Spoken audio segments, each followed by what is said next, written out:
अस्सलाम वालेकुम students. Nuclear physics course series के लेक्चर 15 में आप सबको खुशामदीद। आज हम एक ऐसी चीज़ पे बात करने जा रहे हैं जो सुनने में थोड़ी अजीब लगती है। सवाल यह है कि हम रैंडम यानी बेतरतीब चीज़ों की पेशगोई, उन्हें प्रिडिक्ट कैसे कर सकते हैं। तो आज के सेशन में हम रेडियो एक्टिव डिके के कवानीन के बारे में सीखेंगे और यही कवानीन इस सवाल का जवाब है। ठीक है, तो चलिए देखते हैं कि आज हम इस मज़ेदार टॉपिक को कवर कैसे करेंगे। हम शुरू करेंगे इस लॉ के इंट्रोडक्शन और इसकी ज़बरदस्त अहमियत से।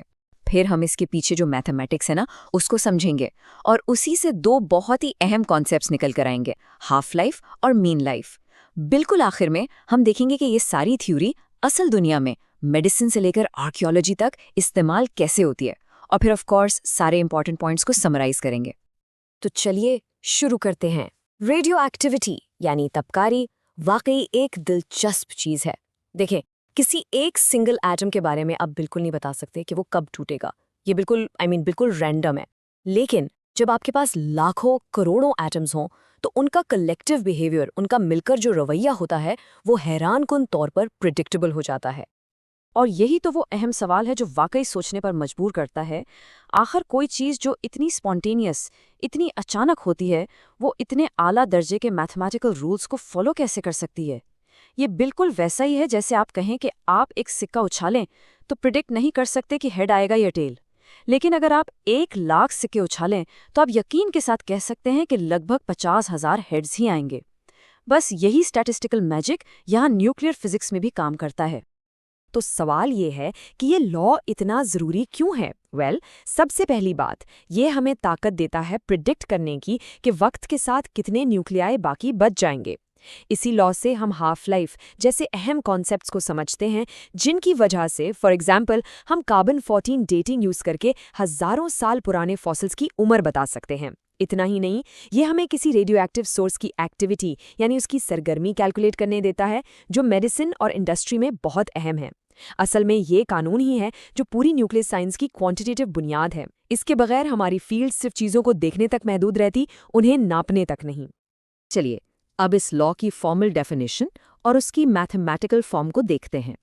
ये वो हिस्सा है जहां हम कॉन्सेप्ट्स को इक्वेशंस में बदलते हैं। देखिए, लॉ बहुत ही सीधा सा है। ये कहता है कि किसी भी लम्हे रेडियो एक्टिव मटीरियल के टूटने की जो रफ्तार है, वो उस वक्त मौजूद ना टूटने वाले न्यूक्लियाई की तादाद के डायरेक्टली प्रोपोर्शनल होती है। आसान लफ्जों में, जितने ज्यादा न्यूक्लियाई होंगे उतनी ही तेजी से वो टूटेंगे। बिल्कुल जैसे एक भरे हुए स्टेडियम से लोग शुरू में बड़ी तेजी से निकलते हैं और जब लोग कम रह जाते हैं तो निकलने की रफ्तार भी धीमी हो जाती है। सिंपल। और ये रही इस कानून की बुनियादी इक्वेशन। यहाँ dN/dt न्यूक्लियाई की तादाद में वक्त के साथ तब्दीली की शरह है। n उस लम्हे मौजूद न्यूक्लियाई की तादाद है और लैम्डा, जिसे हम डीके कांस्टेंट कहते हैं, वो हर आइसोटोप की अपनी एक प्रॉपर्टी है जो बताती है कि उसके टूटने का चांस कितना है। और हाँ, ये नेगेटिव साइन, ये बहुत ज़रूरी है। ये हमें बताता है कि न्यूक्लियाई की तादाद वक्त के साथ कम हो रही है, जो बिल्कुल आम सी बात है क्योंकि एटम्स टूट रहे हैं, बंद थोड़ी रहे हैं। अच्छा, अब इस बेसिक इक्वेशन से हम फाइनल फॉर्मूला तक कैसे पहुंचते हैं? यहाँ हम कैलकुलस का इस्तेमाल करते हैं। पहला स्टेप है वेरिएबल्स को अलग करना। हम सारी n वाली टर्म्स को एक तरफ और t वाली टर्म्स को दूसरी तरफ ले जाते हैं। फिर हम दोनों साइड्स को इंटीग्रेट करते हैं, जो असल में वक्त के साथ होने वाली तमाम छोटी छोटी तब्दीलियों को जोड़ने का एक तरीका है। और आखिर में हम nt के लिए इक्वेशन को सॉल्व कर लेते हैं ताकि हम किसी भी टाइम t पर न्यूक्लियाई की तादाद मालूम कर सकें। और ये रहा वो मशहूर formula, n of t equals n0 e to the power minus lambda t। यहाँ n0 शुरू में मौजूद न्यूक्लियाई की तादाद है और n of t time t के बाद बाकी रह जाने वाली तादाद। ये इक्वेशन हमें बताती है कि रेडियो एक्टिव डीके एक एक्सपोनेंशियल प्रोसेस है, यानी शुरू में बहुत तेज़ और फिर वक्त के साथ आहिस्ता होता जाता है।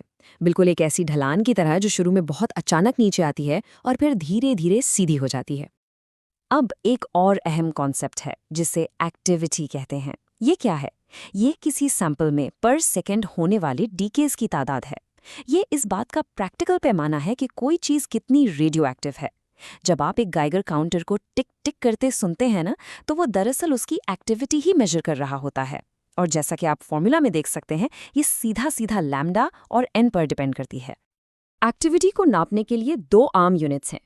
स्टैंडर्ड SI यूनिट है बेकरल या BQ, जो सीधा से 1 डिसइंटीग्रेशन पर सेकेंड के बराबर है।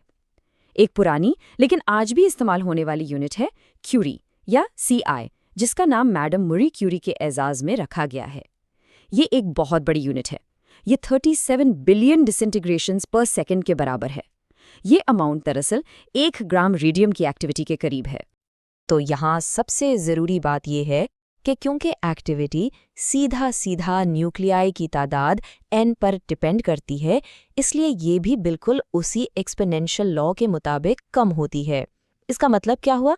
मतलब ये कि जब हम किसी रेडियो एक्टिव सैंपल की टिक टिक सुनते हैं तो उस टिक टिक की रफ्तार भी वक्त के साथ बिल्कुल उसी तरह कम होती जाएगी जिस तरह उसके एटम्स कम हो रहे हैं।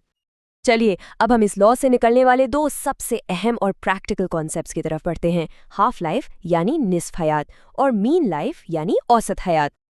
हाफ लाइफ ये वो वक्त है जिसमें किसी रेडियो एक्टिव सैंपल के आधे न्यूक्लियाई डिके कर जाते हैं। ये हर आइसोटोप के लिए एक कांस्टेंट, एक खास वक्त है। इस बात से कोई फर्क नहीं पड़ता कि आप कितनी मिकदार से शुरू करते हैं, एक हाफ लाइफ के बाद बिल्कुल आधी मिकदार ही बाकी बचेगी। और ये रहा हाफ लाइफ का फॉर्मूला। ये डिके कांस्टेंट लैम्डा के इन्वर्सली प्रोपोर्शनल है। इसका मतलब बहुत आसान है। अगर कोई एलिमेंट बहुत अनस्टेबल है और उसके टूटने का चांस ज्यादा है, यानी उसका लैम्डा बड़ा है, तो उसकी आधी मिकदार बहुत जल्दी खत्म हो जाएगी, उसकी हाफ लाइफ छोटी होगी। इसके बरक्स अगर कोई एलिमेंट बहुत स्टेबल है, लैम्डा छोटा है, तो उसे आधा होने में बहुत लंबा अरसा लगेगा।